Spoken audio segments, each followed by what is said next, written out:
Merci.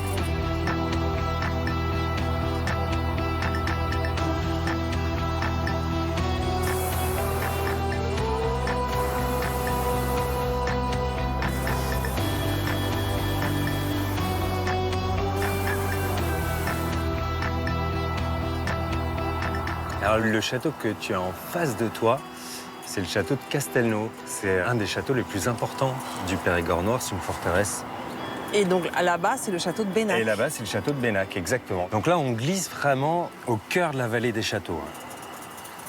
Ce qui m'intrigue, Thibaut, c'est que la Dordogne, la rivière, a donné son nom au département de la Dordogne en 1790 quand même. Ça remonte un peu cette histoire. Et pourtant, on continue à donner au pays son nom historique de Périgord. Ben parce que ça sonne bien, je trouve, le Périgord. Ça rappelle un peu les traditions, parce qu'on est dans un pays de tradition, d'une part. Et puis aussi, ça permet de différencier les 4 Périgords. C'est parce ça. que tu le sais certainement, ici, on est dans le Périgord Périgord noir. noir. Et c'est un paysage qui est assez austère, assez sombre, assez mystique. Et toi, Thibaut, t'es un enfant du pays? Alors moi, j'ai passé toute mon enfance dans la région. Après, je suis parti dans les grandes villes et beaucoup à l'étranger aussi pour développer une carrière professionnelle. Mais j'ai toujours eu envie de revenir ici, de revenir aux sources et de profiter de ce cadre de vie parce qu'il y a un bon vivre ici. Ça sent bon, les gens sont accueillants, on mange bien, on respire, on vit bien, tout simplement. Bah écoute, Thibaut, c'est exactement pour cette raison que je suis venue voyager en Périgord. C'est pour rencontrer des gens comme toi. Parce que j'ai découvert en préparant mon voyage que dans ce territoire dessiné par la Dordogne, qu'on soit un sportif, qu'on soit un amoureux d'histoire, qu'on soit un amoureux de gastronomie, tous les gens que j'ai pu contacter m'ont dit la même chose. C'est un pays pour moi de ressources, d'apaisement. C'est chez moi. Bah écoute, bienvenue en Périgord. J'espère que tu vas passer un bon moment, découvrir de belles personnes, de beaux endroits. Quelque chose me dit que c'est exactement ce qui va se passer.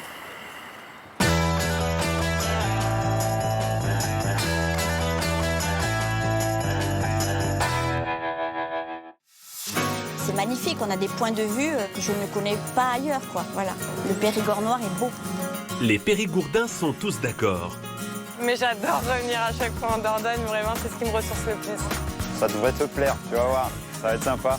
Le Périgord est un véritable trésor. Il faut que tu saches que Sarlat, c'est la ville qui a la plus grosse densité de monuments historiques et classés en Europe.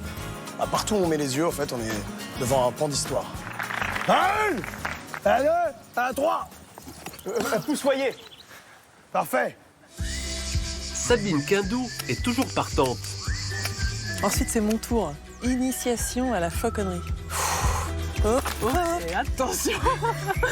Remarquez ça que c'est tout en longueur en fait. C'est un grand parc qui fait 1,5 km de long et qui est aménagé sur une crête qui nous permet d'avoir ce beau paysage sur la vallée de la Dordogne en fait. Des traditions bien vivantes. Vous savez, il n'y a pas d'école pour apprendre à faire l'une. Ça se transmet de génération en génération. Comment est-ce que vous savez que c'est bon? Ça, c'est tout le savoir-faire, madame. On y arrive aux cabanes du Breuil, c'est unique dans le Périgord. Elles sont incroyables, ces maisons-là. Et un enthousiasme communicatif. Se retrouver à courir en fait dans les bois, dans la nature, puis là de pouvoir le faire avec son chien, de partager ça ensemble, c'est top. Bienvenue dans le Périgord. Chine. Et merci.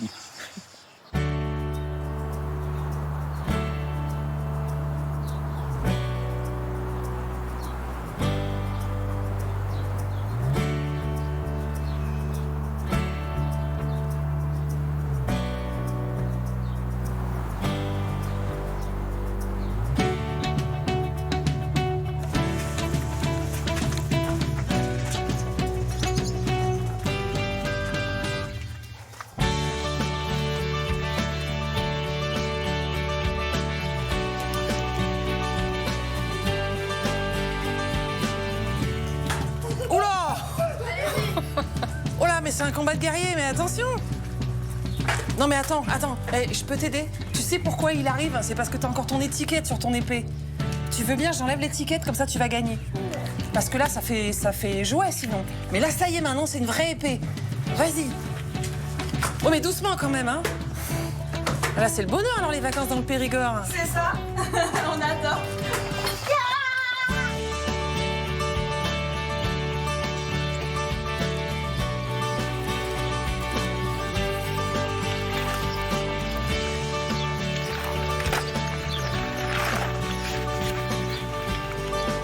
Hola Manon, Salut Sabine, comment vas-tu? ça va bien? Merci de m'accueillir Avec plaisir. au bord de la Dordogne. Donc c'est l'engin dans lequel tu m'emmènes découvrir la rivière et m'initier à ta discipline. Oui, je vais t'épargner les bateaux de compétition parce qu'ils sont assez instables et pour être sûr de bien profiter du paysage, j'ai préféré prendre un bateau que j'aime bien utiliser pour emmener les gens découvrir des belles rivières et des beaux paysages.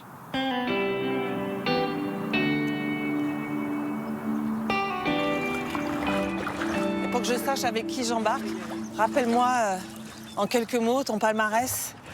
Oui, j'ai fait 3 fois les Jeux Olympiques. Donc Oui. j'étais à Rio, Tokyo et Paris. Et après, je suis plusieurs fois championne du monde de descente en rivière. Tout a commencé ici, au pied du château de Castelnau. Exactement. La première fois que je suis montée dans un kayak, c'était vraiment ici même. J'ai vu le décor, le paysage. C'était incroyable. Et vraiment, dès que je me suis assise dans un kayak, c'est là où j'ai adoré ça. Et je me suis dit, mais je serai tous les jours sur l'eau. C'est pas possible. Tu avais quel âge? J'avais 8 ans. Oh waouh! Donc, je pensais pas au haut niveau, mais vraiment, je savais que le kayak, ça allait faire partie de ma vie et que j'allais vraiment continuer. Et vraiment, mais merci de me permettre de partager ce moment-là avec toi dans cet endroit si particulier. Pas de problème. Merci beaucoup. Donc là, c'est un bateau très facile, donc tu peux sauter dedans. Ah ouais? Là, c'est bon, ouais. Et hop! Exactement. Elle est un peu petite la pagaie, mais ça va. Parfait. Et là, Manon, elle l'a vu sur le château de Castelnau, mais c'est extraordinaire. Ouais, c'est incroyable. Non, mais On en peut voir. plus, cette vue-là, cette vue extraordinaire, en fait, on ne peut la voir que depuis l'eau. Voilà, la Dordogne, c'est très vert, il y a des arbres partout. Et en fait, quand on est sur l'eau, c'est très dégagé, donc on a des vues assez exceptionnelles. Donc là, je t'emmène voir les Bulides. Lorsque j'ai commencé le kayak, ma première séance, c'était partir à la découverte de la rivière, et c'est ça que j'avais aussi adoré. On navigue sur l'eau, mais aussi on découvre des endroits assez incroyables. Et donc les Bulides, c'est une petite source qui remonte des nappes phréatiques. Et moi, j'avais trouvé ça magique lorsque j'étais venue, donc on y va. Donc là, on voyage à la fois sur la Dordogne, dans l'histoire et dans tes souvenirs. Exactement.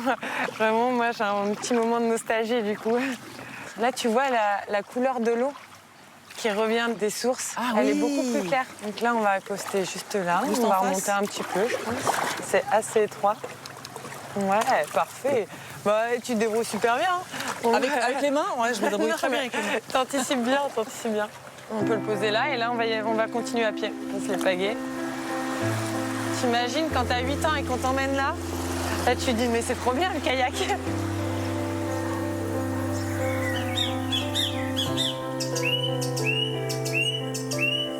Voilà, un petit pont de pierre. Oula, trop enthousiasme. C'est sympa cette petite balade de kayakiste. C'est pour reposer les bras. T'es prête Ouais. à découvrir la Bulide? Nous y voilà. Est-ce que tu vois vraiment ces oui. petites... Ah oui, oui, oui. Ah, incroyable. Ça j'avais fait pas vu. vraiment... On a l'impression Ah, que... mais ça bouillonne. Ouais, ça peut être... Il y en a, ils peuvent se dire, ah, il y a des poissons, qu'est-ce que c'est? Ah non, moi je me dirais, il y a des farfadets.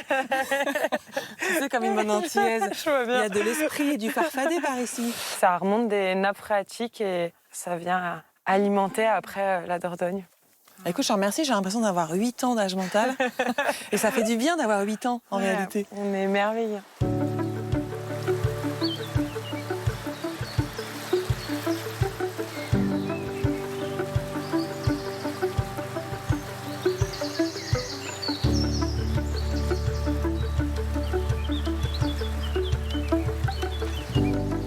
Ah, mais c'est fabuleux.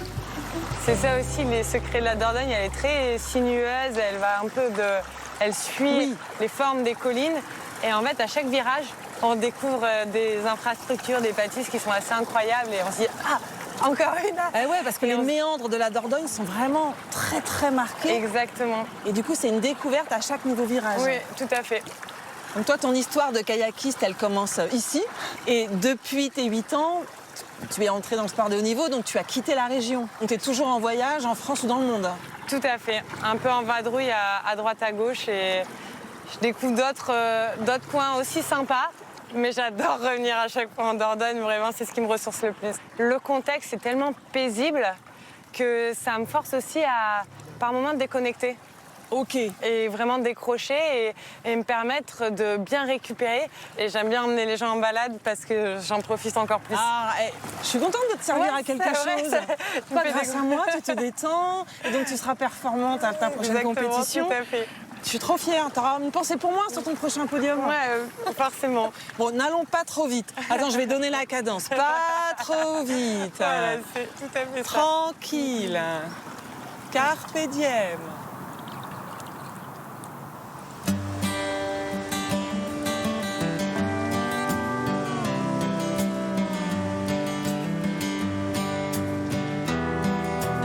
Allez, princesse. Allez, roule vite. Avec ses paysages incroyables et son patrimoine d'exception, le Périgord attire chaque année 6 millions de touristes. Élise et Damien sont originaires du nord de la France.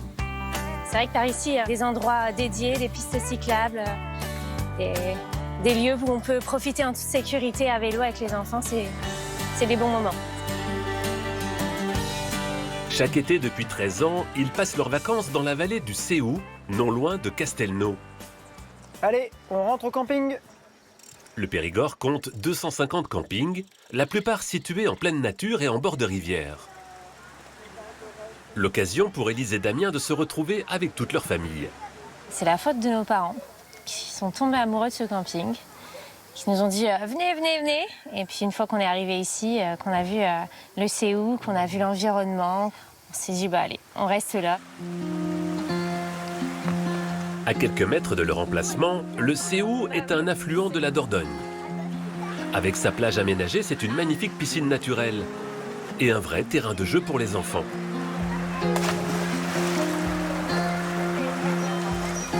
Est-ce que vous avez vu des poissons? C'est une des rivières les plus claires qu'on puisse rencontrer en Dordogne. Puis elle est vraiment bucolique, en pleine nature comme ça, sans trop de courant.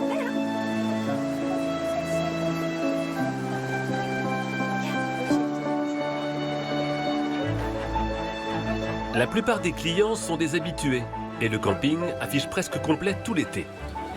Oui, il nous reste de la place. Une seule place. Vous comptez venir vers quelle heure? Vous avez déjà une idée? Loane est étudiante en tourisme. Alors pour conseiller les clients, elle passe du temps à visiter la région. Ce matin, elle retrouve Germain, un autre saisonnier du camping, sur un marché de producteurs à Bénac. Bonjour. Est-ce que c'est possible de goûter votre tome de jersiaise? Avec plaisir. Voilà. Et alors l'élevage est peut-être périgueux là. Voilà. Non, ouais, voilà. Pas mal, hein. Ah oui, c'est vrai que la change Car le Périgord est aussi réputé pour sa gastronomie. Merci beaucoup. Je connais pas du tout le Périgord, je suis de Normandie de base, je découvre aussi. Et donc ça fait partie de la visite touristique et culturelle de découvrir les produits du coin, d'aller à la rencontre des gens qui produisent, qui vendent. Entre deux dégustations, Loane en profite pour prendre quelques images. Donc là, je suis en train de prendre des plans sur le château de Bénac qui est juste en face. Il y a une vue incroyable sur le château à partir du marché. Et comme ça, je pourrais faire une petite vidéo sur les réseaux du camping pour parler justement du marché et donner envie aux gens de découvrir un peu les produits locaux du coin. Le Périgord offre un cadre unique où nature, gastronomie et histoire se côtoient. Avec ses châteaux et villages médiévaux, le patrimoine architectural est exceptionnel. Pour le découvrir tout en s'amusant, cette famille originaire de la région participe à Terra Aventura, une chasse au trésor grandeur nature basée sur le géocaching. Sikadouin doit aujourd'hui sa renommée à l'abbaye cistercienne, classée à l'UNESCO. Munis de l'application, les participants doivent répondre à des questions tout au long du parcours. C'est par là. Donc, combien il y a de lettres dans arquebuse? 1, 2, 3, 4, 5, 6, 7. En associant toutes les réponses des différentes questions, on construit la coordonnée GPS de la cache finale Et la cache finale, ce qu'on verra tout à l'heure, c'est une petite boîte où il y a un petit trésor à récupérer. Voilà. Donc c'est les réponses aux énigmes qui nous permettent d'avancer le long du parcours. Dans la nature ou en ville, il existe pas moins de 600 parcours Terra Aventura en Nouvelle-Aquitaine. Habitués du jeu, Clément et ses filles en totalisent plus de 400. Une façon ludique d'apprendre tout en se baladant. Combien comptez-vous de poutres verticales? 6. 6 colonnettes. Ça nous apprend l'histoire, voilà, la façon, le mode de vie des gens à l'époque. C'est vrai que pour ça, ça leur permet de se rendre compte. Les traditions, les fêtes, les légendes aussi de la région. Donc pour ça leur ouvre un peu l'esprit. Dernière réponse, et la cache secrète se dévoile enfin. Direction les hauteurs du village de Cadouin. Ça doit être par là. Ouais. Tu as trouvé? Mais sans là. Ouais. Les trésors de Terra Aventura sont constitués d'une gourde contenant des badges à collectionner. Ben, on a déjà tous les badges. Oui, on a déjà tous les personnages possibles. Notre objectif, c'est plutôt de faire tous les parcours qui existent.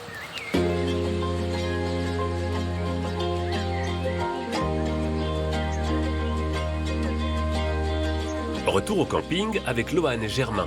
Les deux saisonniers partent pour une petite randonnée en fin de journée. Je crois que le plus beau point de vue, c'est ici. Objectif, grimper tout en haut de la falaise du Séou. Ces blocs de calcaire dominent la vallée à 200 mètres d'altitude.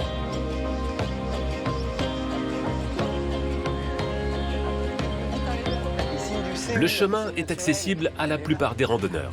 Je marche exactement où tu marches. C'est vrai? Comme ça, je suis sûre de ne pas tomber. Très bien. C'est le point de vue final? Bah, il me semble que c'est le point de vue final. Normalement, là, on a une super belle vue, ouais. Ok. Tu me suis? Je te suis. Allez. Ah, c'est ouf! C'est très beau. Comme on a ici, avec les grottes préhistoriques, parce qu'à 30 minutes du camping, on a les grottes de Lascaux. On a tous les villages médiévaux aussi comme ça là, qui sont vraiment juste à côté. La Roque-Gajac, Bénac. Je pense que niveau tourisme, en vrai, on fait pas mieux dans le Périgord.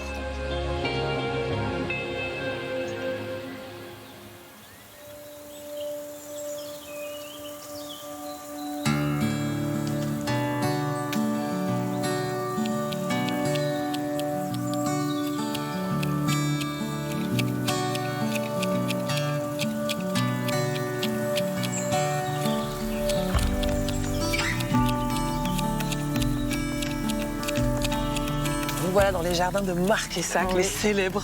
Et à chaque fois, on est accueillis par le Beaupan qui est là-bas. Mais... Je pense qu'ils doivent se régaler à tout tailler. Pour demander, ouais, parce que se régaler, j'en doute pas, mais ça doit être un boulot de fou.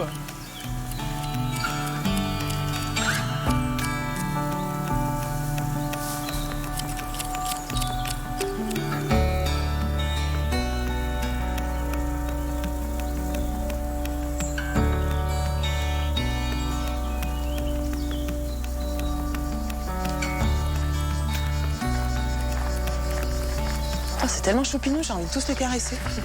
Ouais, c'est vrai que ça donne envie. Bah voilà. Salut Jean. Ça va bien? Ça va et toi? Ouais, ça va. Je me prénomme Sabine. Bonjour. Sabine. Enchanté. Merci de m'accueillir à Marquessac. Avec plaisir, bienvenue. Et donc, la particularité de ces jardins, c'est, entre autres, ces buis taillés. On a une estimation qui donne 150 000 pieds de buis. Ah oui, 150 000 pieds? Oui, il y a quasiment que ça à Marquessac en fait. Oui. Ce principe un peu de gros coussin, hein, c'est vrai qu'on a envie un peu de se jeter dedans.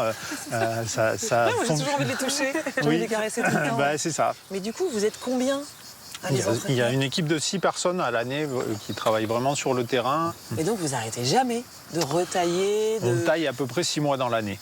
Les terrasses qu'on a devant le château, cette grande terrasse ici, là, ce qu'on appelle le bastion, ça, ce sont des aménagements de fin 17e. Et par contre, le jardin, lui, il a été planté fin 19e. Marquessac, c'est tout en longueur, en fait. C'est un grand parc qui fait 1,5 km de long et qui est aménagé sur une crête, ce qui nous permet d'avoir ces beaux paysages sur la vallée de la Dordogne, en fait.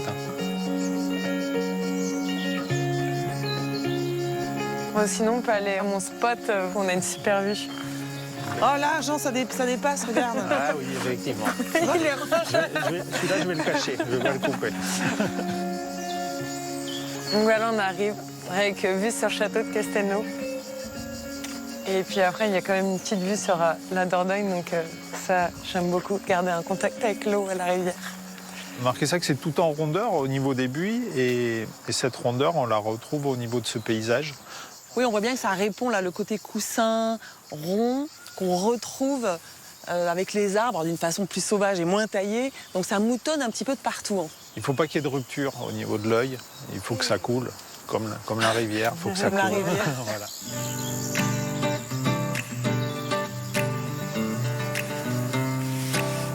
L'une des particularités de Marquessac, Jean, c'est la taille de buis en falaise. Effectivement. Pour avoir cette continuité entre le jardin et le paysage, on vient tailler toutes les lignes de crête. Ben, forcément, il faut un minimum d'équipement pour venir y travailler. Un minimum. Un minimum. Un maximum, je veux dire. Parce que si c'est un minimum, je ne sais pas si je viens avec toi. Hein. Il n'y a plus qu'un. Hein. Alors attention, ouais. Tiens bien ta corde main droite, tu donnes doucement du mou.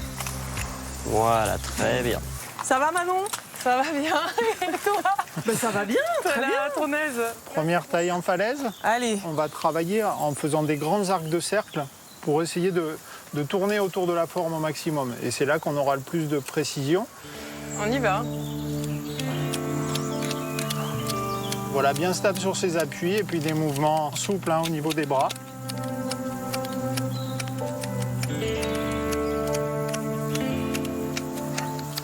Qui a eu l'idée d'installer des buis ici, ou du moins de les tailler? Naturellement, en fait, on avait le jardin qui venait dégouliner un peu sur la falaise. Ouais. Et pour bien finir le jardin, avant d'aller vers le paysage, il a fallu tailler cette ligne de crête.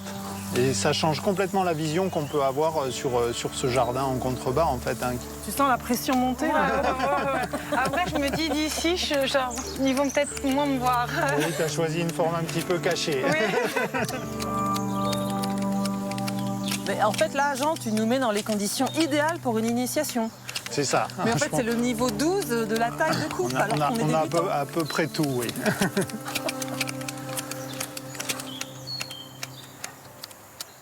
Alors, verdict, cette première taille en falaise. Ben regarde, ta petite boule là. Ce qui manque, c'est les petits détails. Tu vois, juste sur le côté, là, hop, il manque le petit truc en bas. Ouais, mais si tu prends la photo juste là, juste comme ça fait illusion. Deuxième arrondi avec les meules de foin derrière, c'est quand même pas mal. Alors pour après, une première fois. Pour une première taille, surtout en falaise, c'est propre.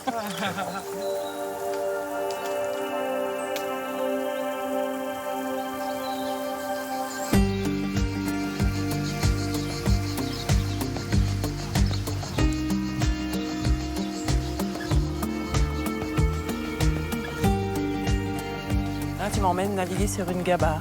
Tout à fait, ça ne sera pas un kayak, mais une gabarre. Et puis surtout, le chef, le pilote, c'est le fameux Pedro qui m'a mis dans un kayak. Voilà. Bonjour Pedro. Bonjour Sabine. Je n'entends parler Enchanté. que de vous. C'est gentil, merci. Salut. Salut. Et toi? Super. Alors vous êtes kayakiste ou capitaine de gabarre? Ah, j'ai toutes les étiquettes. Ah, tout en même temps? Je pilote des gabarres, je suis kayakiste aussi. Ok. Et Tout ce vous qui êtes flotte. natif de la Roque-Gazac? Exactement. Ah, c'est chez vous là? Ouais, Ce c'est chez moi. magnifique endroit?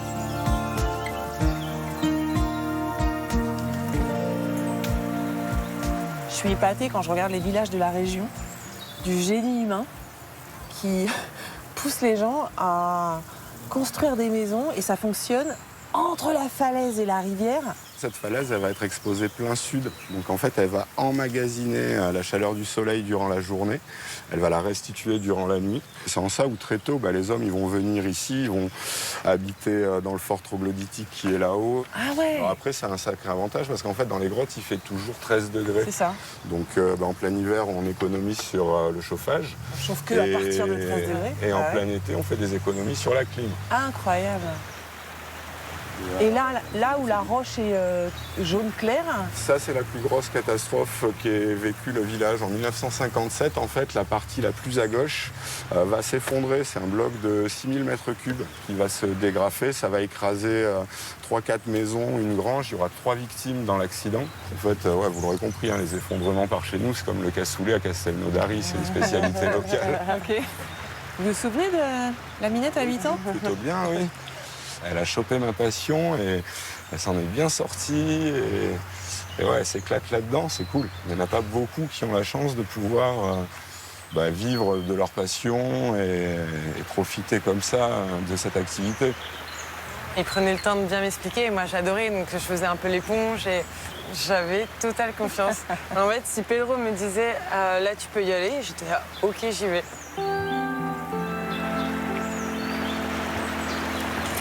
Bon, mais tu sais quoi, Manon? Je te laisse là-bas. Non, mais là, on n'est pas sûr d'arriver à bon port. Hein. Ça réagit comme un kayak, t'as juste pas besoin de ramer. Ça va. Impeccable. On est bon pour faire l'apéro. Merci, Manon.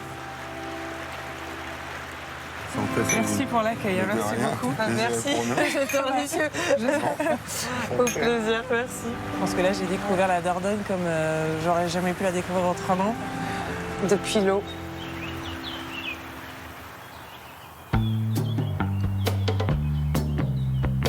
Allez, c'est parti, on se met en rond. Allez, on commence par les chevilles.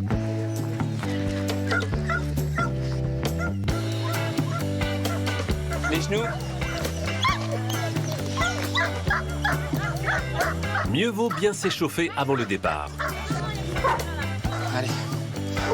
Comme chaque jeudi à Saint-Astier, Nicolas retrouve son club de canicross. Ce sport qui consiste à courir dans un même effort avec son chien. Allez, donc là je lui ai mis le harnais. C'est l'équipement adéquat en fait pour l'attraction du chien. Et entre nous deux, en fait, on va avoir une longe élastique. Et moi je suis équipé d'un baudrier qui me prend bien au niveau du bassin pour justement éviter le mal de dos après derrière sur les à-coups du départ.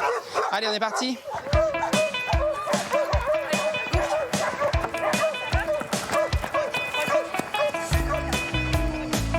Chacun à leur rythme, les coureurs de Saint-Astier se dépassent, portés par leurs camarades à quatre pattes.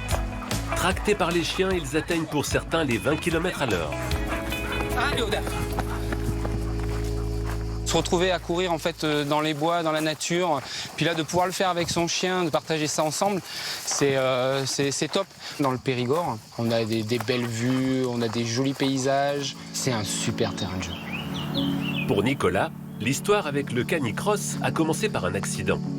En 2017, lors d'un déménagement, il s'est retrouvé coincé entre un piano et une barre d'escalier et a perdu l'usage de ses jambes. Il est resté immobilisé pendant plusieurs mois. La marche à pied, la course à pied, pour moi, c'était terminé.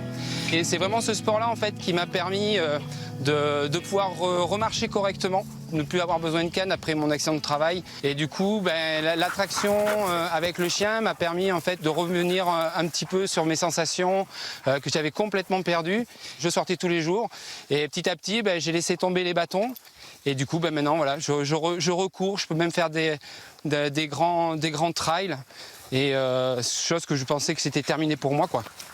Ça m'a sauvé. Hein. Allez, c'est bien.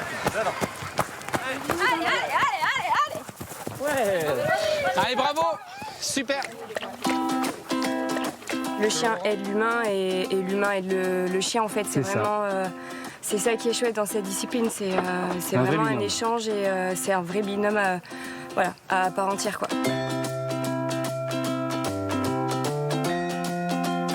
À quelques kilomètres de là, au sud du Périgord noir, Belvès, un des plus beaux villages de France. Hey, salut! Ça va? Ça va, salut! Ça va, Cathy? Salut les loulous! Salut! On va faire un petit tour sur Belvès, d'accord? On va aller sur le Castrum, après on va essayer de reconnaître un petit peu la Roque, et après on ira sur Castelnau, où on est attendu au château. C'est OK pour vous? Allez, on y va! C'est parti!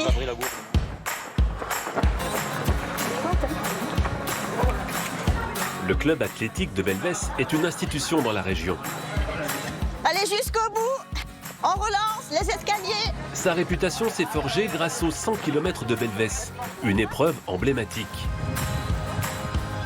Cathy et son petit groupe continuent de faire vivre cet héritage et organisent la prochaine course prévue dans quelques semaines. Ils déterminent aujourd'hui le tracé des 42 km qui seront courus par une centaine de participants. Alors nous, la course à pied, on adore ça. Pas besoin d'aller chez le psy Ça nous détend, on adore se retrouver en groupe. Et en fait, l'ADN du club, c'est ce groupe-là, 2 copains depuis une quinzaine d'années. Et on adore se retrouver.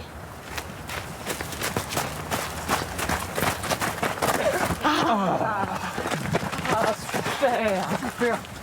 C'est beau, ouais. C'est trop beau. Ah oui. Notre récompense, elle est là. Ah oui. Allez, on fait la photo? Ouais, Allez, super. allez, Une belle photo. Ouais, bravo, Boubou. Au cœur du Périgord noir, la route continue pour les coureurs de Belvès. Cette année, ils souhaitent intégrer pour la toute première fois le château de Castelnau sur leur parcours. Dans cette forteresse médiévale érigée au XIIIe siècle, ils ont rendez-vous avec Marion. Bonjour Marion. Comment ça va? Ça va, merci. Les courageux? Ça va très bien, merci. Ça monte par chez vous? Bah oui, 160 mètres, c'est sous la Dordogne. Ok. Je te présente tout le groupe du club athlétique de Belvès, les Cailles et les Blaireaux. Très bien. Est-ce qu'il est possible de passer dans le château ou pas? Comme c'est une architecture fortifiée, c'est un cul-de-sac. Donc vous ne pouvez pas repartir par le même endroit. Il faudra faire une petite boucle. Une petite boucle. Sans doute au niveau du point de vue qui domine la Dordogne. D'accord, c'est très gentil. Merci pour ton accueil. Merci pour ta réponse. De vous accueillir. C'est très gentil. Et bonne course à tous. Merci Marion. Visiter la région autrement, c'est aussi le but de la vingtaine de courses organisées chaque année en Périgord, allant de 8 à plus de 100 km et regroupant des centaines de participants. Bravo, ouais. Super. Bel effort. Ça grimpe. Ouh. Regardez, on était en face. Ouais, on était en face. La boucle est bouclée. On a de la chance. Ah, on aime bien. Hey. On souffre, mais on adore ça. Qu'il neige, qu'il pleuve, qu'il fasse chaud ou pas.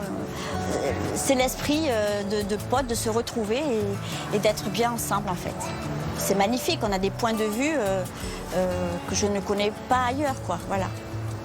Pour moi, c'est un magnifique paysage. Le Périgord noir est beau.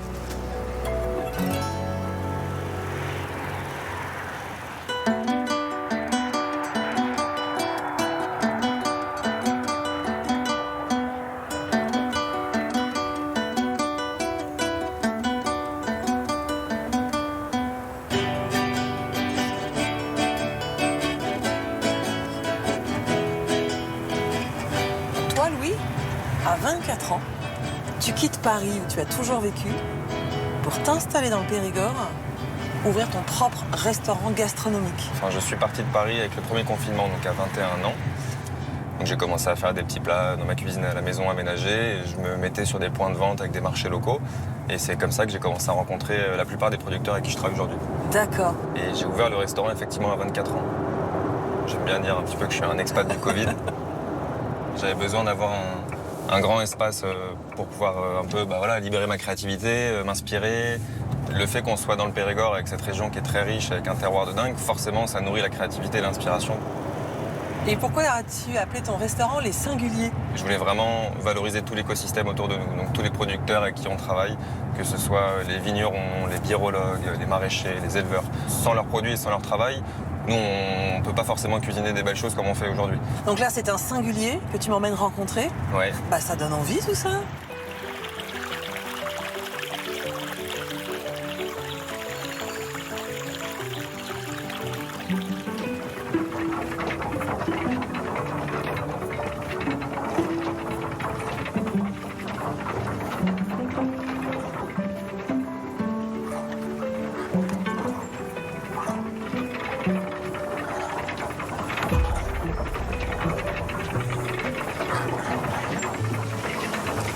Salut Paul. Bonjour. Bonjour. Donc Paul, propriétaire du moulin à Vessière et fabricant d'huile magique. D'huile magique. D'huile magique, ouais. Donc vous êtes l'un des singuliers. Exactement, j'ai la chance d'être l'un des singuliers depuis l'ouverture du restaurant il y a un peu plus de 3 ans. Donc nous on fournit à Louis de l'huile de noix qui est fabriquée ici depuis des centaines d'années puisque le moulin en lui-même date du XVIe siècle. C'est incroyable. Il y a toujours une machine dont on se sert pour fabriquer l'huile qui est la meule qui constitue la première étape de la fabrication. Elle date du XVIe siècle. Non. Elle n'a pas bougé.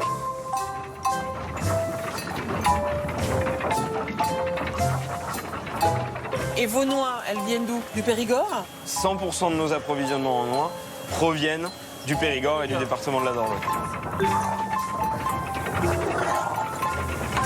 Ici, c'est l'étape la plus importante de la fabrication, puisque c'est cette étape qui va donner tout son goût, tout son caractère et toute son identité à nos huiles.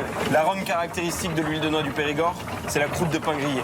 Donc au début, on va chercher toute l'humidité qui est contenue dans la pâte. Vous voyez, il y a des vapeurs qui remontent. Comment est-ce que vous savez que c'est bon? Ça, c'est tout le savoir-faire, madame. Vous savez, il n'y a pas d'école pour apprendre à faire l'huile. On l'apprend ici au-dessus de la poêle et ça se transmet de génération en génération. Moi, je l'ai appris avec mon grand-père quand j'étais gamin. Le moulin est dans la famille depuis 3 générations? 7. 7? Moi, je suis la 7e. 7 générations. Depuis 1857. C'est mon arrière-grand-père, Jacques Elias, qui a acheté le moulin le 15 avril 1857 pour être précis. Et moi, j'ai assez travaillé, donc ça va être ton tour. Le piège, c'est que c'est un peu lourd quand même, en fait. Les petits flacons, là, qui seront faits après, vous mettez un petit S dessus. Ouais, on va mettre la cuvée Samine. Allez, et maintenant, on va presser. Et attention. Et attention. Ça y est. Ouh.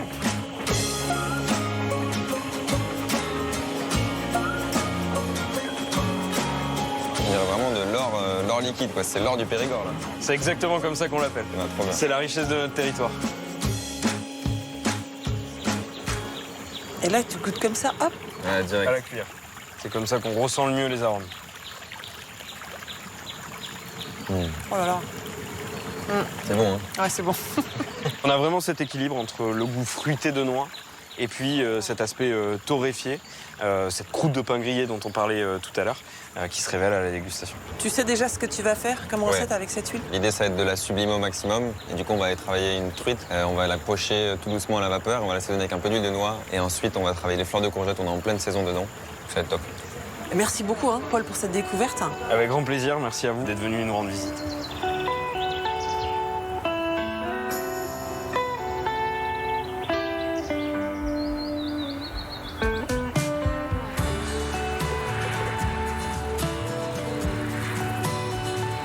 Pour l'instant, on n'a que l'huile de noix. Et là, on va aller chercher la truite et les fleurs de courgette au même endroit. Et on va aller voir Clémentine et Mathieu. Ils ont un système de production très atypique, tu verras. Un couple de singuliers, bien entendu. Un couple de singuliers, évidemment.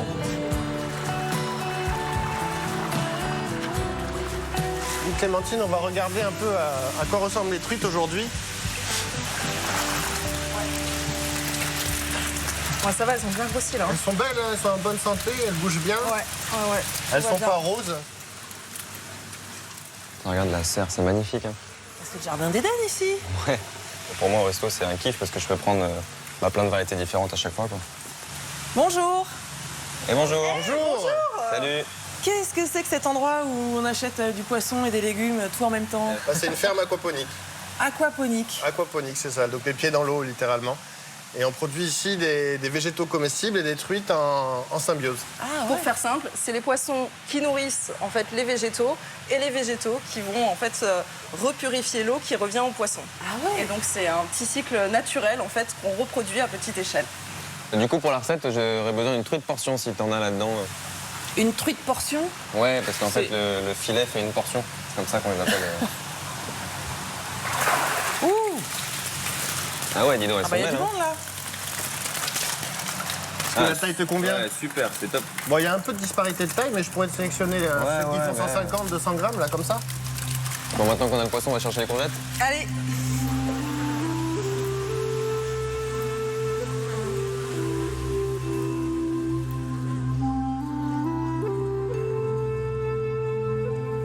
Mais là, vous avez combien de variétés de plantes différentes?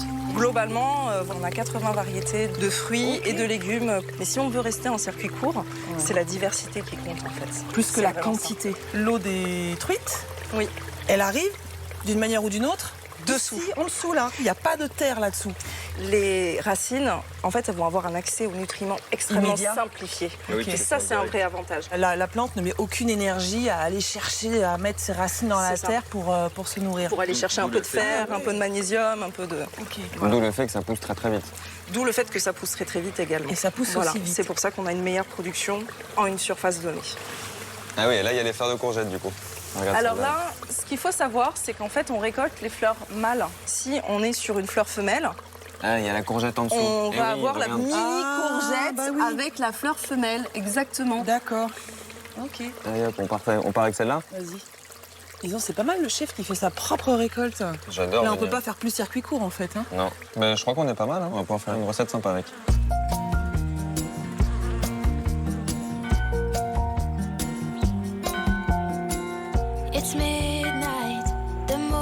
Voilà, donc là on a nos filets. Et ensuite on va les rouler sur eux-mêmes, les attacher à la ficelle et aller les cuire à la vapeur tout doucement pour vraiment garder toute la texture de la chair qui est très, très moelleuse en fait. Ensuite on va préparer nos fleurs de courgettes. On va se faire un petit aller-retour dans la pâte. Et ensuite on va venir la déposer dans l'huile. Tu vois, on a réussi à avoir, avec la texture de la pâte, on a réussi à garder la forme de la fleur. Absolument. Et après, tu viens la poser comme un petit drap, tout doucement dans l'huile. Hop là. Et donc là, une assiette très simple, avec des produits du Périgord, notre truite, les fleurs de courgette et l'huile de noix. D'accord. Donc là, c'est une assiette singulière, moi, je dirais. Très singulière. On peut goûter? Bah, avec plaisir. Ouais, c'est bon. Hein. Est-ce que tu trouves que la truite est restée fondante quand même? Mais oui. La cuit tout doucement dans une vapeur douce et du coup, on arrive à garder vraiment tout le moelleux naturel, quoi. C'est super. Je trouve que c'est sympa quand tu tombes sur une goutte d'huile de noix dans le beurre blanc. Ouais. Non, c'est super. T'as ce truc torréfié un peu qui revient en bouche. Bah, merci beaucoup, Louis. Hein. Mais je suis content d'avoir partagé ça. Ça t'embête pas si je continue à déguster? Pas du tout, tu peux y aller, moi j'ai fini la mienne déjà. Donc... D'accord.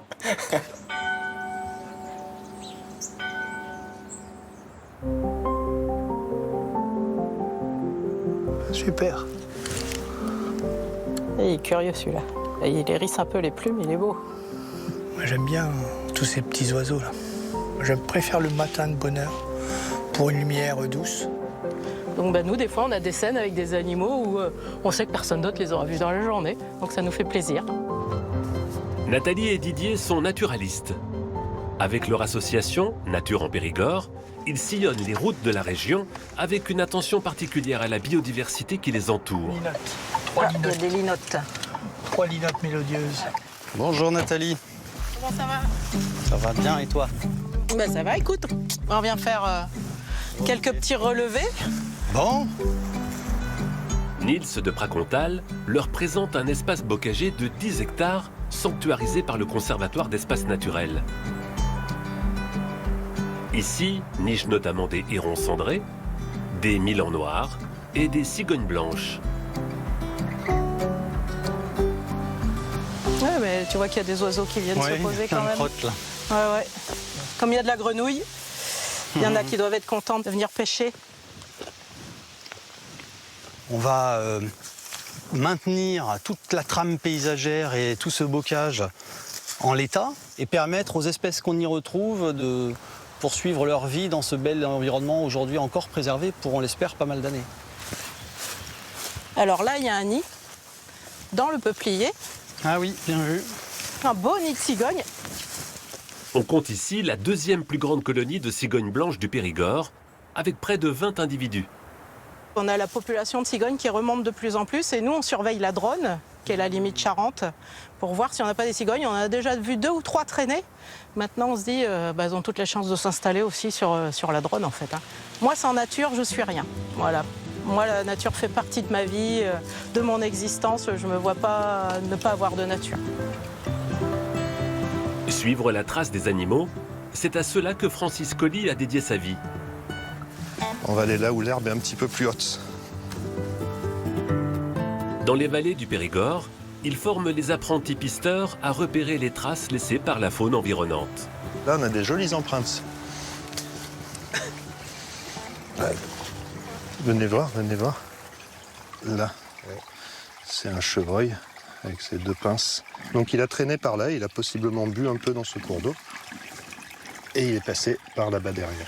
Pister, c'est suivre la piste d'un seul animal jusqu'à ce qu'on arrive à le voir. Donc c'est logique, mais c'est ludique aussi. Moi, je vois ça comme un puzzle.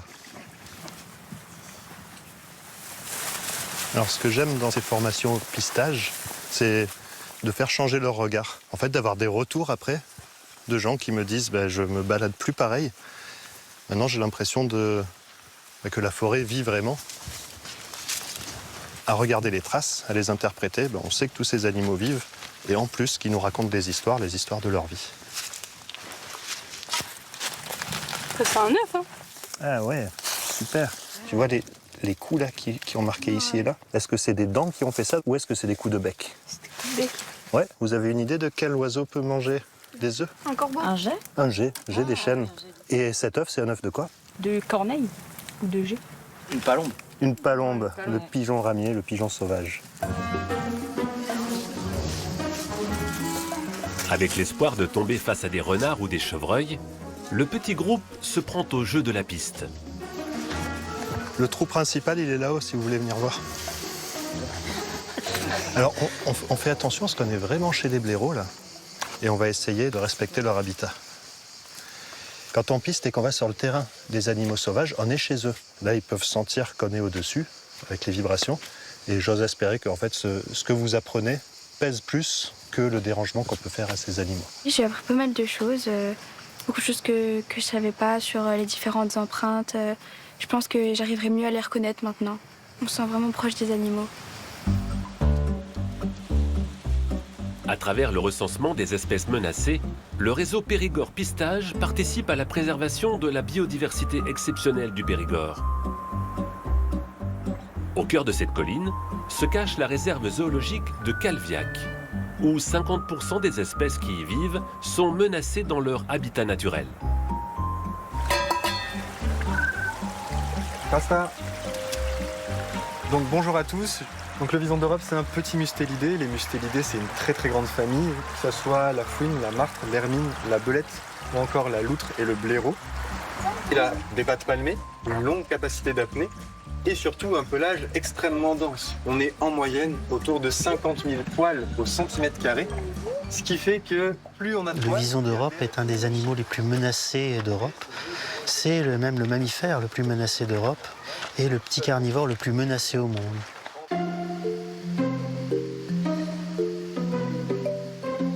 Dès son plus jeune âge, Emmanuel imaginait le plan de cette réserve. Il l'a réalisé avec un objectif précis. Créer un parc zoologique pour un parc zoologique, ça ne m'intéresse pas. C'est aller au-delà en fait du parc zoologique, c'est-à-dire que ce soit un outil complémentaire de la conservation dans le milieu naturel. C'est-à-dire c'est exactement ce qu'on est en train de faire avec le vison d'Europe. Aujourd'hui, sa réserve abrite 3 mâles et 3 femelles de l'espèce. On est dans l'antre de Heidi, c'est la femelle. En cas de future naissance, plusieurs petites maisons sont installées pour la femelle. On les appelle les catiches.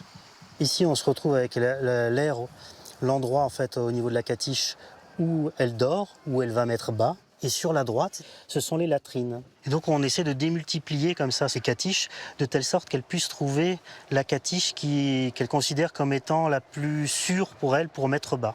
Le but ultime, c'est de reproduire cette espèce pour la réintroduire dans le milieu naturel. Alors le gros avantage, c'est que le Périgord jouxte l'aire de distribution du vison d'Europe.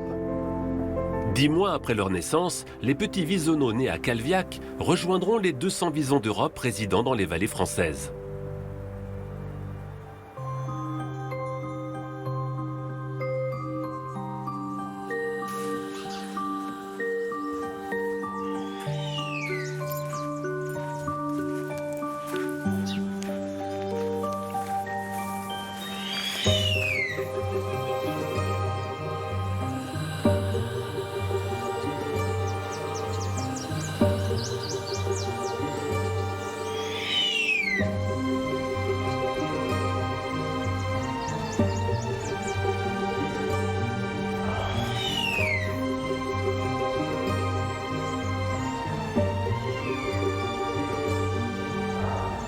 Ensuite, c'est mon tour. Initiation à la fauconnerie, au château des Mille Angles.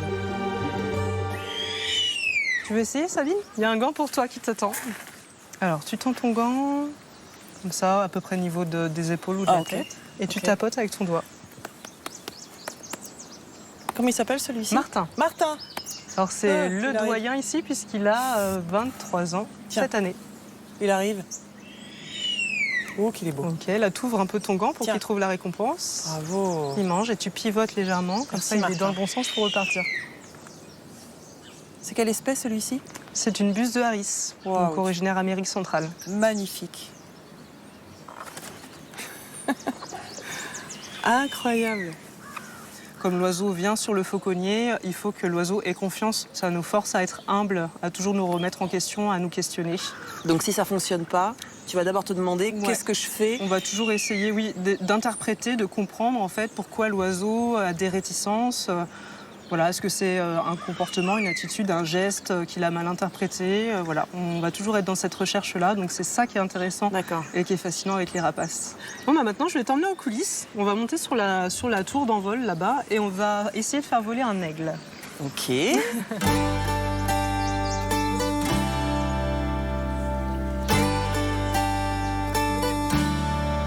Oh, waouh. On a un joli point de vue d'ici. Et sur la vallée et sur le château. C'est ça, la vue magnifique là. Ouais. Il s'appelle comment? Il s'appelle Chicago.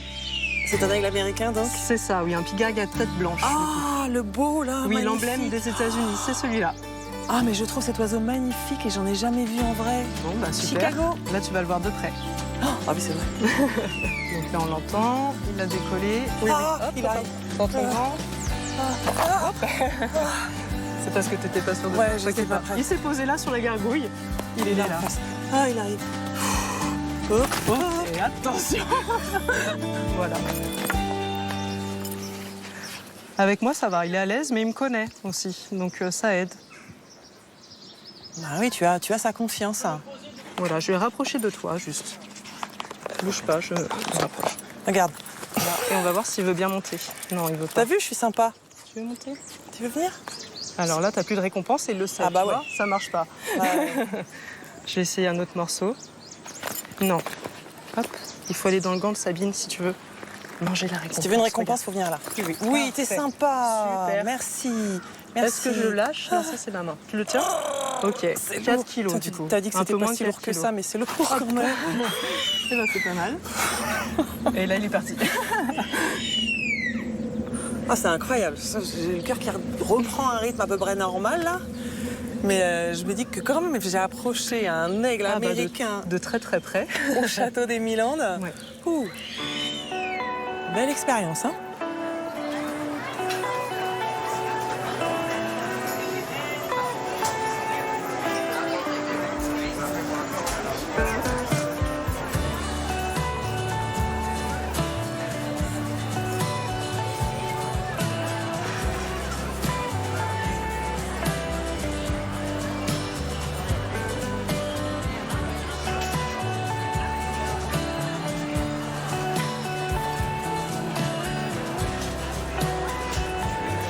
Eddy? Oui. Bonjour, c'est moi, Sabine. Bonjour. C'est moi que ta conjointe Lorraine envoie. Elle vient de m'initier à l'art de la fauconnerie et elle me dit que toi, tu peux m'initier à l'art de la chevalerie équestre. Ça paraît trop beau pour être vrai. Mais non, je vais pouvoir. C'est vrai? Oui, parce que mon métier, c'est de faire du spectacle équestre, justement, et particulièrement à la Roque Saint-Christophe, où j'incarne un chevalier. Ah ouais? Oui. Est-ce que tu veux bien, juste avant qu'on aille découvrir tes chevaux, ton travail, me montrer ton sarlat médiéval? Mais avec plaisir. Ah bah chouette. Allez, on y va. Ah merci.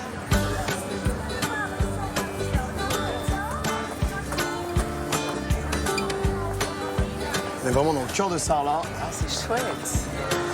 Il faut que tu saches que Sarlat, c'est la ville qui a la plus grosse densité de monuments historiques et classés en Europe. Ah ouais? C'est vraiment visiter un musée à ciel ouvert. Partout où on met les yeux, en fait, on est devant un pan d'histoire.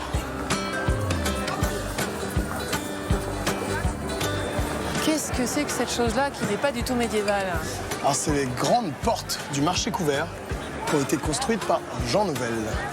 Elles font 15 mètres de haut, 5 mètres de large, et elles pèsent, je crois, de mémoire, 3,5 tonnes chacune. C'est incroyable cette ville qui raconte toute son histoire à travers son architecture, jusqu'à la plus récente avec les portes de Jean Nouvel. On est quasi sur 1000 ans d'histoire. Regarde, Sabine. Là, on arrive dans la cour des fontaines. Ornée, comme son nom l'indique, par au moins une fontaine. Exactement. Et cette fontaine, elle a une particularité, c'est qu'elle ne s'est jamais tarie. Jamais, jamais, jamais au fil des siècles. Jamais. J'aime bien me balader ici parce que c'est assez calme, c'est plus calme, il y a moins de monde. Souvent, il y a des musiciens qui jouent de la musique, c'est assez agréable le soir. Et où est-ce que tu m'emmènes encore? Le plus haut point de vue de Sarlat.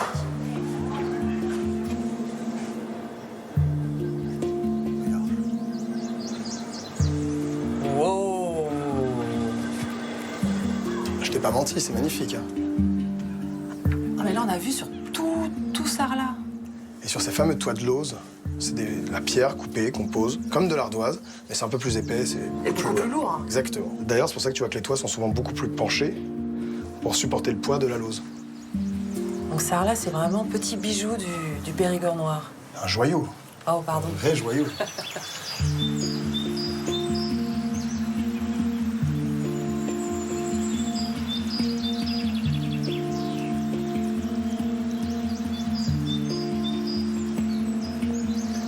Ce qui coule au pied du site, c'est la Vézère. Exactement, c'est la Vézère. Et avec tous ces sites préhistoriques, comme la Brique-Romagnon, et surtout comme ici à la Roque-Saint-Christophe. En fait, c'est une entaille naturelle déjà. Oui, c'est l'eau, le gel, le temps qui a fait les choses. Ah, c'est étonnant. Oui. Et le site a été habité au Paléolithique? Alors, ici, on a juste des traces de passage. Au Paléolithique, on a des traces en bas, hein, d'habitation. Et ensuite, ça a été vraiment aménagé au Xe siècle, comme forteresse. Mais quand tu dis aménagé, ça veut dire quoi? Il y a des remparts et des fortifications, Alors, il y a ça des devient maisons? un château fort. Ah! Donc, il y a des maisons, il y a des habitations, des fortifications pour se défendre des Vikings. Et c'est le site que tu as choisi pour ton spectacle? Oui, exactement, parce que c'est quand même un site qui s'y prête, un site d'histoire, Ouais. et l'histoire médiévale. Et de comédien équestre, comment t'en arrives au Moyen-Âge? Pourquoi particulièrement le Moyen-Âge? Ah, parce que c'est le côté grand enfant. On a toujours rêvé petit d'être chevalier. Donc voilà, le chevalier, la cotte de maille et l'épée, c'est, je pense, le rêve de tout enfant. Ah. C'est juste que moi, je suis jamais redescendu. D'accord. Alors, c'est un grand enfant à cheval. C'est ça. Ok. Où est-ce que tu joues? Alors, je joue un peu plus loin là-bas. Ok.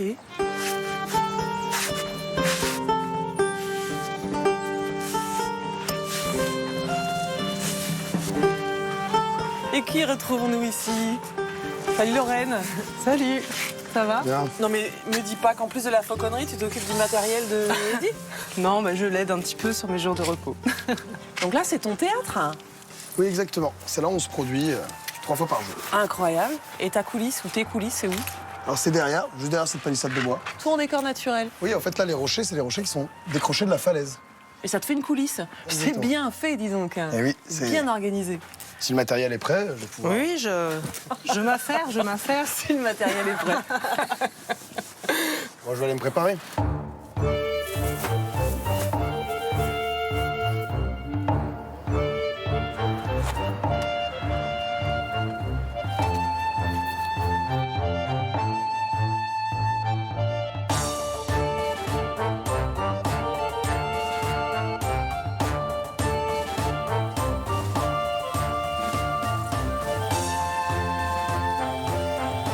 Oh là Sœur Guillaume.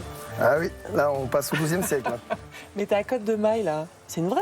Oui, c'est une vraie reproduction qui pèse environ 15 kilos. 15 kilos? Et tu montes à cheval avec? Oui.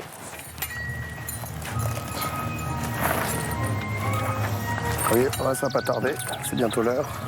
Ah, le public se masse à l'entrée du site. Bienvenue au Fort de la Roque. Je me présente, je m'appelle Guillaume et je suis le seigneur de ces lieux. Un chevalier va surtout être fidèle envers un être sans qui il ne serait rien. Son fidèle destrier. Ah, mon cheval. Qu'est-ce qu'il y a? Par le fessier de Charlemagne. Si je t'attrape, je t'estrie. Mais si on peut discuter, je vous en prie. Ah oui. Je vous choisis donc une gente dame. Une gente dame. Qui aura les honneurs de messire Guillaume.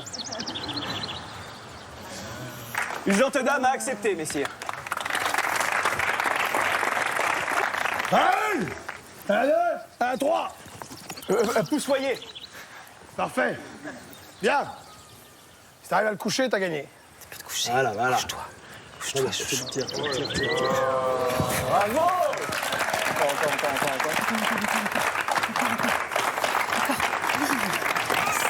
Oui. Ah, c'est très chouette. Et puis, écoute, merci de m'avoir initié au spectacle. C'est impressionnant, mais j'étais contente. Ah, t'as réussi. Merci, Ghost. T'as réussi du premier coup, en plus. Des fois, moi, je me le fais pas en spectacle. C'est vrai? Ah ouais, c'est les aléas. C'est pas une science exacte, hein. Ok. C'est un bon vouloir. Écoute, merci à toi aussi, Ghost. Ouais, merci.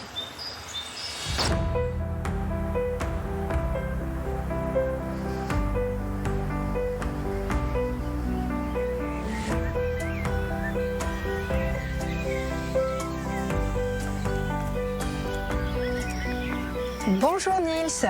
Bonjour. Bon, ça va, tu t'en sors avec le nettoyage de la coupe? Toute belle. Nickel. Si tu peux faire juste attention à la partie jaune qui est très friable. Ouais, j'ai remarqué, on y va délicatement. Isabelle Castanet est la 4e génération à s'occuper du site préhistorique de Castelmerle.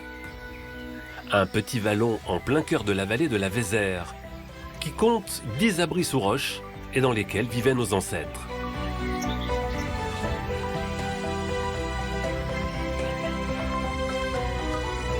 Mon arrière-grand-père, Marcel Castanet, est né dans la commune d'à côté, à Saint-Léon-sur-Vézère, et il venait voir mon arrière-grand-mère qui habitait ici à Serjac, et il empruntait ce petit chemin. Et déjà au début donc du XXe siècle, on avait les premières fouilles archéologiques. À partir de là, il a un déclic, et donc il sera agriculteur la moitié de son temps, et l'autre moitié de son temps, il va faire des fouilles archéologiques. En tamisant la terre, Marcel Castanet va retrouver de nombreux objets en lien avec la vie des Homo sapiens, dont les collections se trouvent aujourd'hui au Musée national de la préhistoire. Alors, pour faire vivre le lieu, Isabelle a développé des ateliers et animations basés sur le quotidien des hommes il y a 35 000 ans. Donc je vais vous espacer un petit peu quand même, hein. Je n'ai pas envie que vous tapiez dessus avec le propulseur. On a créé ce parc avec plusieurs modules d'expérimentation qui sont en lien avec vraiment le discours qu'on a sur le site, c'est-à-dire la chasse pour la gestion de la nourriture, des fourrures, l'atelier feu, parce que le feu c'est indispensable à la vie quotidienne, et puis aussi l'atelier peinture, puisque la plupart de ces abris étaient décorés, donc on décore son abri comme à la préhistoire. Donc ils vivent une expérience de petits Cro-Magnons de la vallée de la Vézère en fait. Le propulseur et le feu, c'est bien. Parce que t'apprends comment ils ont sauvé leur peau quand même à l'époque. 1, 2, 3. Ouais, bravo!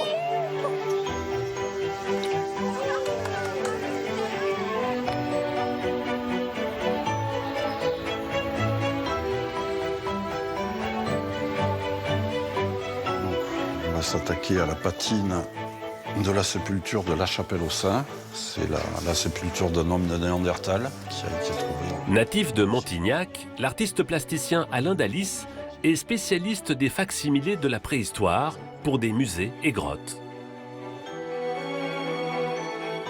Donc on a moulé les ossements et là maintenant on applique une coloration de façon à leur donner plusieurs dizaines de milliers d'années. Voilà. Il faut être assez méticuleux, assez patient. On retrouve la couleur des sédiments qui se trouvent sur le site. Puis on reteinte exactement pareil. C'est en travaillant comme guide à l'ASCO 2 pour financer ses études aux Beaux-Arts que l'artiste s'est finalement intéressé à la reproduction d'œuvres et d'objets de la préhistoire. Quelque part, on refait le métier de guide en faisant ça, c'est-à-dire qu'on transmet aussi des émotions, on essaie de faire passer un savoir, mais au travers des objets, quoi.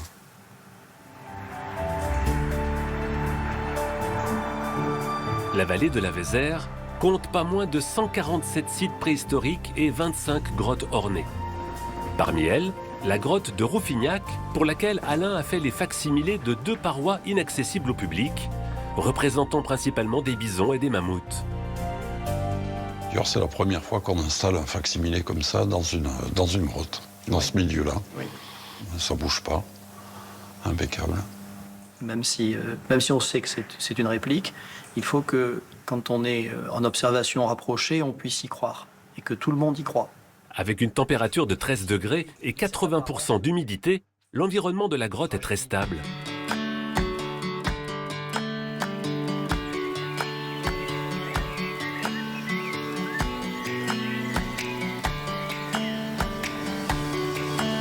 Dans le Périgord, les passionnés d'histoire ne se retrouvent pas qu'autour des sites préhistoriques. Ce soir, c'est dans les jardins du manoir de la Salle, un édifice du Moyen-Âge à Saint-Léon-sur-Vézère, qu'Éric Boyard, traiteur de métier, va recevoir ses convives. Là, ce soir, on va avoir des archéologues, on va avoir des gens, voilà, des gens qui sont dans l'histoire. C'est ce qui nous réunit, c'est en fait l'histoire. Tous les petits métiers inhérents à l'histoire. Et bah, nous, c'est l'alimentation, c'est les techniques de conservation, c'est les saveurs. Le thème de la soirée, le casse-croûte de Bozon III, un seigneur de la région venu visiter son vassal. Au menu de ce repas médiéval, un pain bouilli appelé la mique. Donc là, ça va être une cuisson au torchon dans le chaudron. Là, je pense qu'on est parti pour 1h30.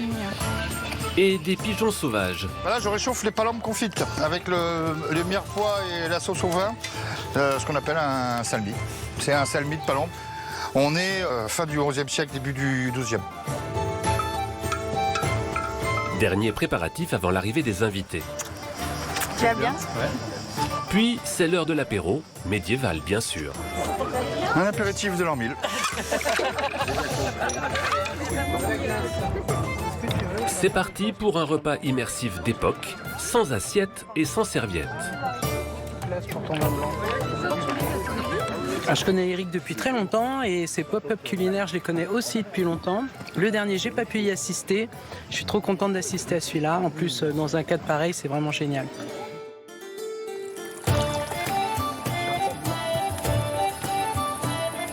Retour en cuisine. La mique est prête et peut être servie avec des palombes. On vous ramène du vin et compagnie et voici le second service.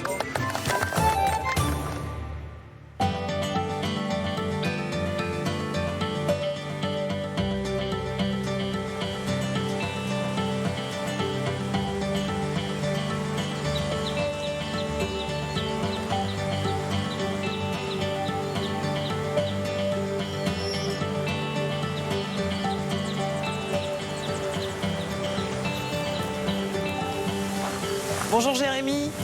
Adiou. Adiou. Adiou. On le dit comme ça ici. On dit comme ça ici. Enchanté. Tu vas bien? Ouais, super bien. C'est charmant l'endroit où tu m'as donné un rendez-vous.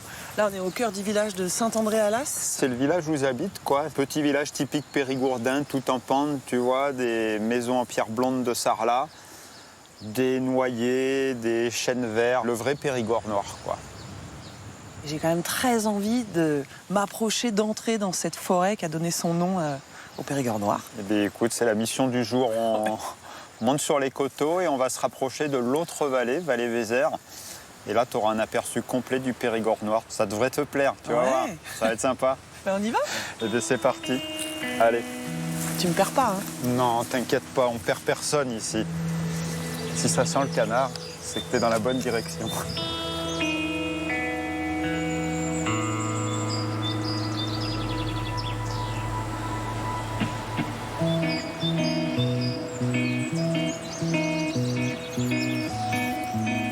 Voilà, là, on y est, dans la forêt. Forêt très variée.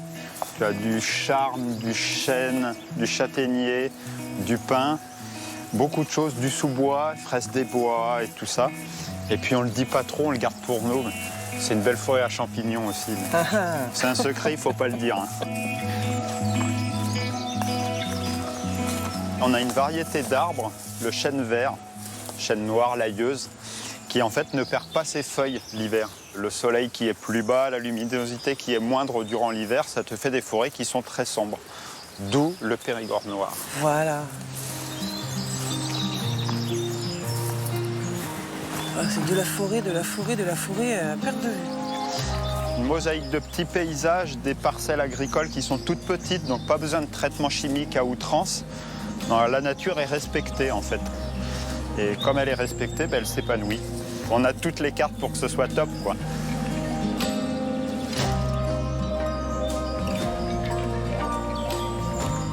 Qu'est-ce qui t'amène, toi, dans le Périgord? On a voulu se rapprocher de mes parents qui ont montré la voie, ont déménagé ici il y a quasiment 25 ans. Et puis après, c'est le côté hyper nature. Ici, je peux utiliser toutes mes casquettes. 2 belles rivières pour mon activité de guide de canoë. Ouais. La nature pour mes activités de guide de randonnée pédestre, etc. On dit parfois du Périgord que c'est une terre d'essentiel, où l'essentiel règne. C'est tout ce qu'on aime, c'est la convivialité. C'est une région dans laquelle on a été très vite intégré. Et ça, c'est génial, quoi.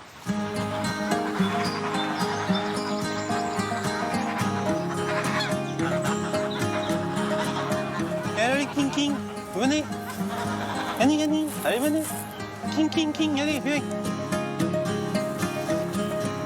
Voilà, on y arrive aux cabanes du Breuil. On va aller à la rencontre du propriétaire, c'est un ami, Jean-Marc. Ah, des cabanes en pierre. Ce que les gens appellent des boris, mais la vraie terminaison, c'est cabane. Boria en occitan, c'est la ferme. En avoir autant, c'est unique dans le Périgord.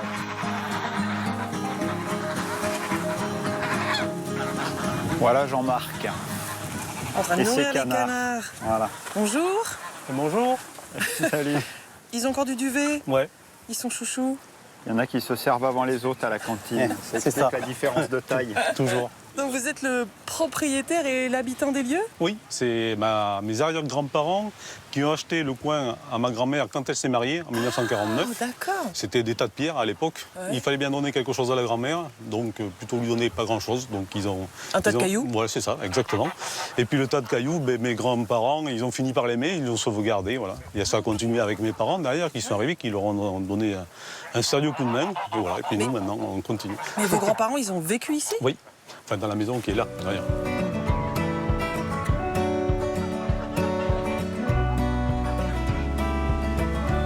Elles sont incroyables, ces maisons-là. C'est particulier. Ça date de quand, ça? Ça remonte à très longtemps, puisque la première trace écrite qu'on a, c'est 1449. Elles étaient là. Au XVe siècle? Oui, Ah, et elles étaient habitées. Donc habitées par des paysans, en fait. Mais il n'y a pas de maçonnerie, là? Comment ça se passe, ça? C'est une maçonnerie, ça s'appelle pierre sèche. C'est bâtir, comme vous le voyez là, uniquement qu'avec de la pierre. Il n'y a aucun lien à l'intérieur. Ah ouais? Alors c'est un jeu de croisement de pierres, un jeu de calage, où on met des petites pierres pour empêcher les grosses de s'en aller ou de basculer. Et si vous voulez, on peut y rentrer à l'intérieur. Avec plaisir, avec plaisir. Qu'est-ce que c'est que cet endroit? Ah oui, c'est pas si petit que ça, en fait. Et non, c'est ce qui surprend pas mal de monde, en fait. Quand on est dehors, de là où on était tout à l'heure, on pense que c'est petit. Et puis quand on rentre, on dit « Ah oui, c'est quand même grand ». Belle hauteur sous plafond. 5 mètres de vide. Bah vraiment, merci pour l'accueil. Hein. Eh bien, avec plaisir. Salut Jean-Marc. Salut Jérémy.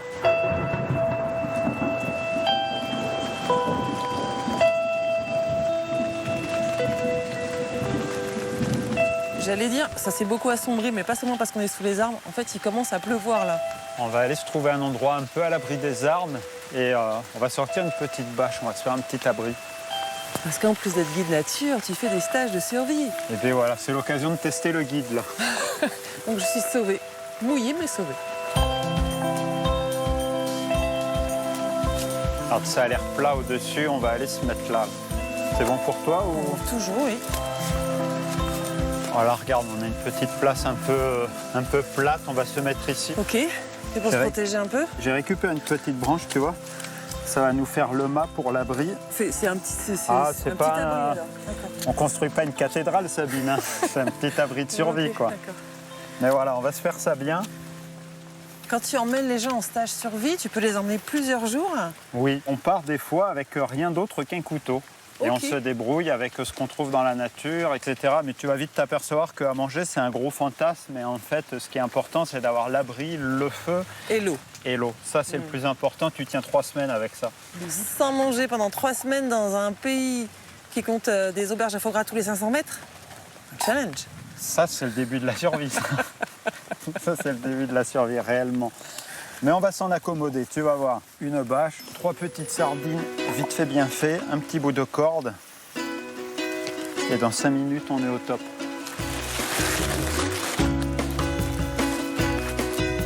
Je tire légèrement ici. On va faire passer notre point. C'est malin. Mais tu vas voir, c'est pas fini les surprises. Mais ça tient déjà tout seul. Mais oui, ça tient tout seul. Et là, tu te dis, on est à l'abri. C'est bien, mais on va avoir les fesses mouillées. Exactement. Et en fait, non. Parce que regarde, de ce côté-là, tu l'as? Oui. On va faire pareil de l'autre côté. Mais c'est formidable. Allez, viens-y la pluie, je t'attends.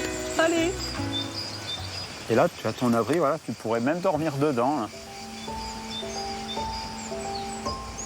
Bon, la pluie s'est arrêtée. On va aller au petit ruisseau, on va filtrer un petit peu l'eau du ruisseau. Et puis ce soir, on la fera bouillir pour se faire une tisane avec 2-3 plantes qu'on aura récupérées le long des chemins. Ah, ben ok. Regarde, tu vois les demoiselles, petites demoiselles qui s'envolent. C'est vraiment un super indice pour la qualité de l'eau parce que la larve de demoiselle, elle va vivre comme la larve de libellule plusieurs années sous l'eau. Et elle ne tolère pas la pollution. Donc si tu as la secte adulte, c'est que tu avais la larve ici. Okay. Si tu as la larve, c'est que l'eau est de qualité. Et autour, on voit plein de plantes différentes. Tu as les iris, on a de la menthe qu'on va récupérer aussi. On coupe jamais en bas, on n'arrache pas la racine. Et moi, quand je prends les plantes, je fais toujours le tiers du bas, ça va être pour les animaux. Ok. Le tiers du milieu, ça va être pour la plante elle-même. Ok. Et nous, on va servir dans le tiers supérieur. Comme ça, on n'abîme pas, on prélève un petit peu. Juste au-dessus de 2 feuilles. Et voilà, petit brin de menthe, feuilles opposées, tige carrée, une belle odeur, ça sent bon. Oh là là, Voilà. ah oui. Là-dedans, tu peux avoir des plantes qui rendent malades, qui donnent mal au ventre, qui font tourner la tête. C'est un supermarché, mais disons qu'il n'y a pas l'étiquette partout là. Donc, on va prélever un peu d'eau. Tout ce qui va tomber comme feuilles et tout ça, soit ça reste à la surface, soit ça coule. Entre les deux épaisseurs, entre ces deux niveaux-là, tu as de l'eau claire. Et tu vois, là, très rapidement, sous 10-15 cm d'eau, ta gourde se remplit. Je pensais pas que le fait de prendre un verre d'eau allait me donner autant d'informations sur le paysage. Voilà. Et autant d'énergie pour continuer, parce qu'il nous reste quand même quelques kilomètres pour rejoindre notre autre vallée. Là. Allez, en avant.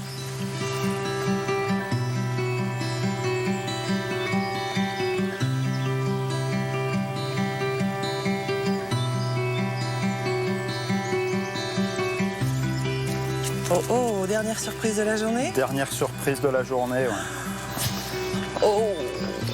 Le bout du bout de notre rando du jour. Hein.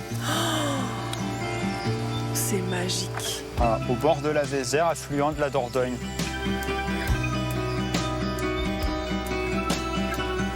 C'est un bon endroit, non, pour faire bouillir notre eau? Ouais, pour boire un coup, ça va être top. On est bien là, franchement.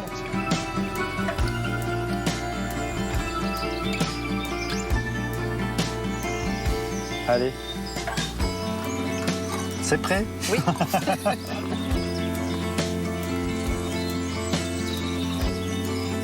Non mais là vraiment, mais c'est magique. Puis avec le soleil dessus, ça scintille. Bon. Et écoute, à cette belle journée, à la tienne. Chin. Chin. Et merci.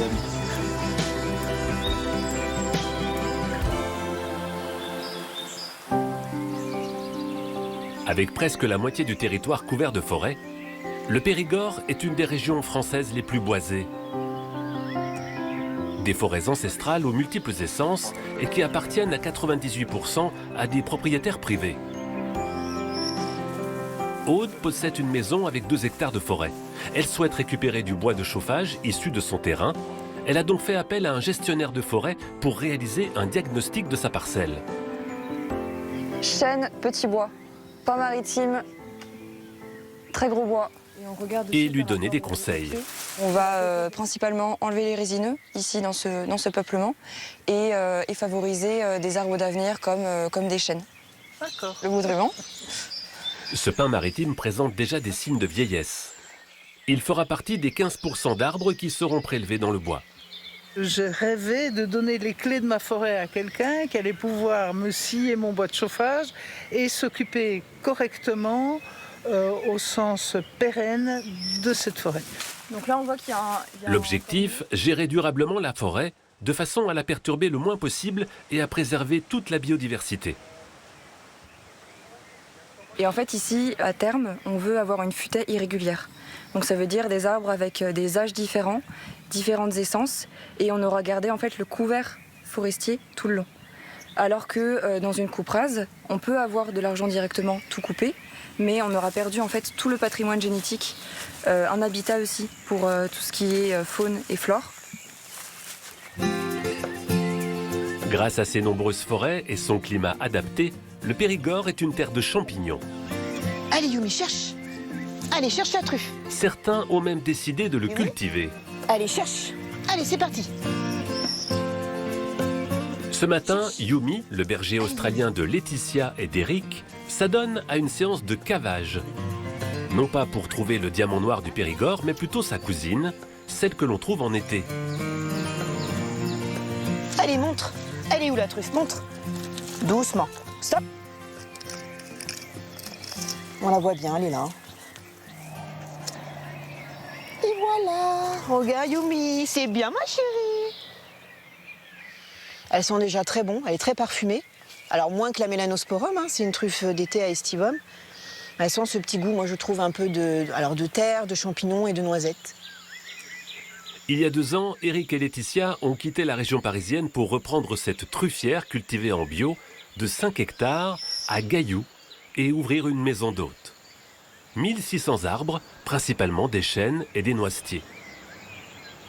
Tous les arbres sont mycorhizés, on leur implante en fait sur la racine, déjà on va dire le virus de la truffe. Donc un arbre est mycorhizé soit sur la estivum, la truffe d'été, soit la tuber mélanosporum, la truffe d'hiver, la truffe noire du Périgord. Voilà. Un arbre ne peut pas donner les 2 truffes. 2% de leur exploitation est réservée à la truffe blanche d'été qui se récolte de mai à début août. Bon, c'est de la truffe. Hein. Allez. Si une partie est destinée aux particuliers et aux restaurateurs de la région, c'est essentiellement pour leur table d'hôte qu'ils s'en servent. Mais avant de déguster, il faut bien la nettoyer. Puis la canifer pour voir sa qualité. Ça c'est voilà, bien marbré, caramel, avec des petits veinages blancs, elle est très bien. Plus douce et moins forte en goût que la truffe d'hiver, elle est surtout beaucoup moins chère, entre 150 et 250 € le kilo. Elle se consomme crue et râpée dans les desserts ou comme ici dans un fromage frais.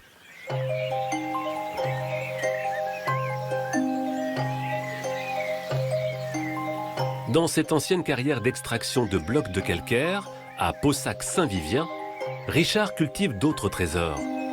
En fait, vous allez écouter, vous allez tendre vos oreilles. Si vous voulez sentir, ça sent très bon. Pleurote, shiitake, eringi ou encore crinière de lion, des champignons peu communs qui sont cultivés sur des ballots de substrat. Le choix d'avoir fait des shiitake en plein Périgord, c'est vrai que c'était d'abord de rentrer en contact par le champignon avec les Périgourdins.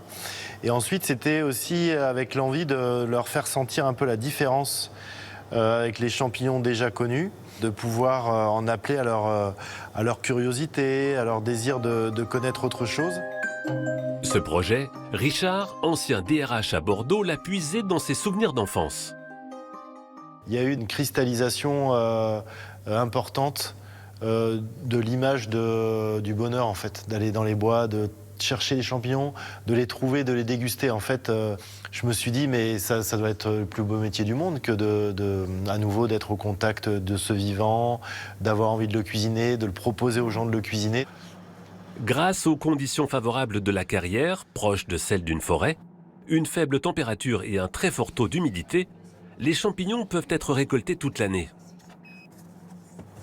Les champignons, en fait, ils ont vraiment un jour de maturité. Pour certains d'entre eux, on ne peut pas se permettre d'attendre 24 heures de plus, parce qu'en fait, ils vont être trop gorgés d'eau. Là, ils vont être totalement invendables. En plus des visites, Richard propose de la vente en direct à la carrière et sur les marchés. Et le succès est au rendez-vous. 1 kilo de shiitake. Ouais, la crinière, c'est bon? On parle sur ces deux? Je m'y attendais pas du tout à découvrir ça ici, mais c'est une très très belle découverte. Parce que c'est vrai qu'on a l'habitude de la truffe.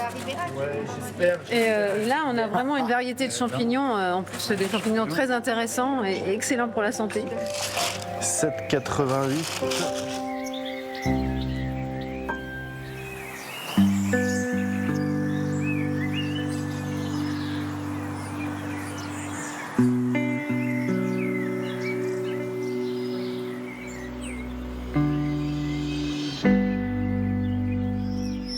Maintenant, je pouvais pas quitter le Périgord sans descendre dans un gouffre, dans une grotte.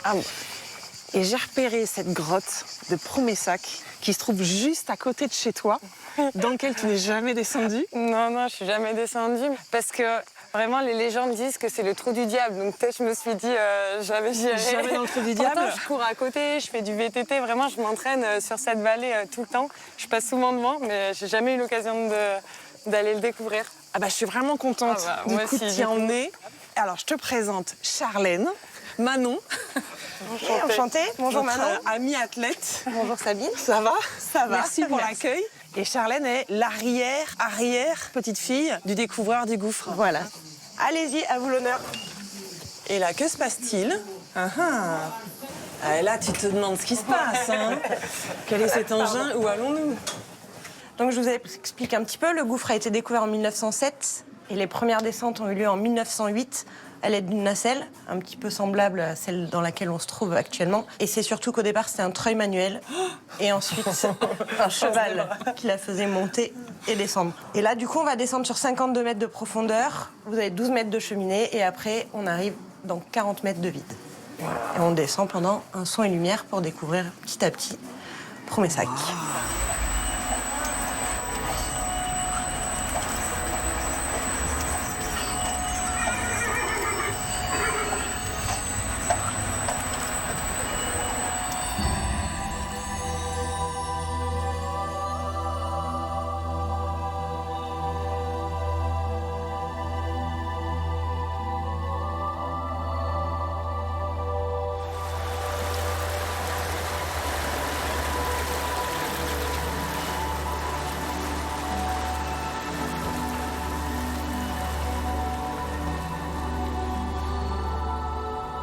Ça me fait des frissons.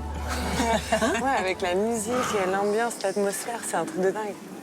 Donc il y a 4 grosses concrétions au milieu du gouffre. Elles ont toutes les 4 été baptisées à l'époque. Donc celle-ci, la plus grosse, c'est la Méduse, qui a été évaluée, elle, à une 30aine de tonnes. Derrière moi, on a la Cascade. La plus longue ici, c'est la Sirène. Oh, wow. Et pour finir, derrière vous, on a la Pieuvre. C'est incroyable. Donc sculpté à coups de gouttes d'eau.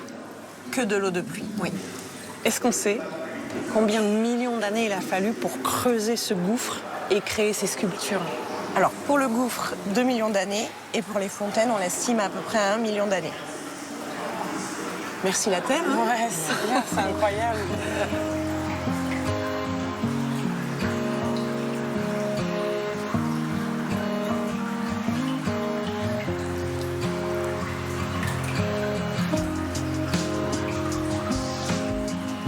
Ça va Manon? Oh là là, on en prend plein la vue. Si j'avais su que c'était comme ça à l'intérieur, j'aurais venu plus tôt.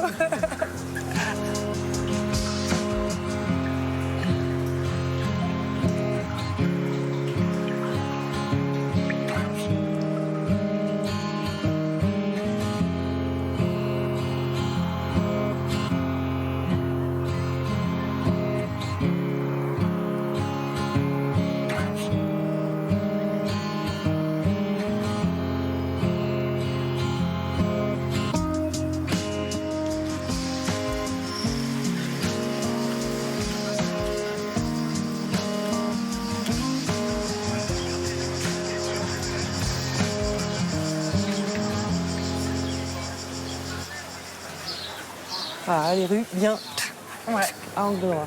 C'est une bastide, donc du coup, ça fait vraiment... c'est un village fortifié et toutes les rues sont en damier et s'organisent autour de la place principale. Ok, donc pour faciliter le passage des troupes, Exactement. organiser la défense de la ville. Donc c'est le village dans lequel il fait 42 degrés au soleil et 20 degrés de moins à l'ombre. Ouais, c'est à peu près ça. Bah, ça, c'est un peu le Périgord aussi. Hein, donc, il fait très vite chaud dès qu'il y a le soleil. D'où l'heure de la glace. Tout à fait. Et je suppose que tu as ton adresse de glacier. Ah oui, oui. En plus, c'est juste à côté de la vue. Il y a toujours la queue, par contre. C'est un peu... faut être patient, mais ça vaut le coup.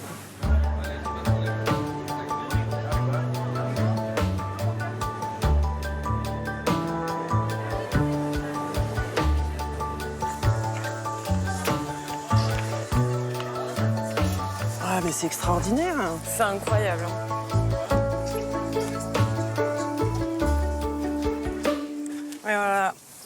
panoramique. Ah waouh! Sur la Dordogne. Donc voilà pourquoi c'est l'un de tes endroits préférés. Ah ouais, carrément. Avoir autant de vues sur la rivière, les collines, moi j'adore. Donc dans ton protocole de sportive, il y a passer par ici, manger une petite glace, saluer la Dordogne, tout à fait, au moins une fois avant de repartir. Ouais, exactement.